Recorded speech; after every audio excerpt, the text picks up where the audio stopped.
Přestupků, nehod a nejhůř úmrtí je na našich silnicích pořád mnoho.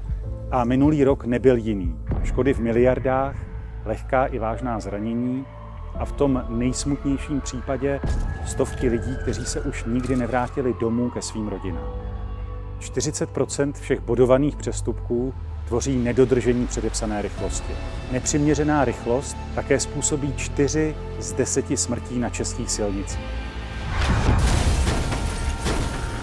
Dalších 20% nehod způsobí nepozornost.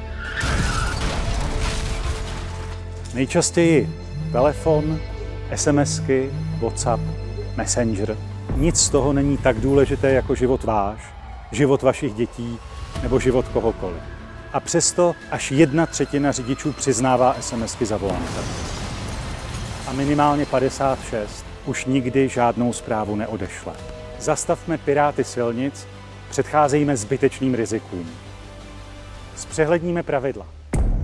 Zavedeme 3 sazby místo 5, vše bude snáze pochopitelné a přehlednější. Mladé řidiče lépe připravíme na život a na situace za volantem. Systémem L17 umožníme získávat zkušenosti už od 17 let pod dohledem mentora, nejčastěji rodiče. Podle statistik v okolních zemích tato cesta opravdu funguje a počet nehod klesá. Také zavedeme řidičák na zkoušku na 2 roky. Chceme, aby noví řidiči byli zodpovědnější. Zásadně zpřísníme postihy nebezpečného jednání.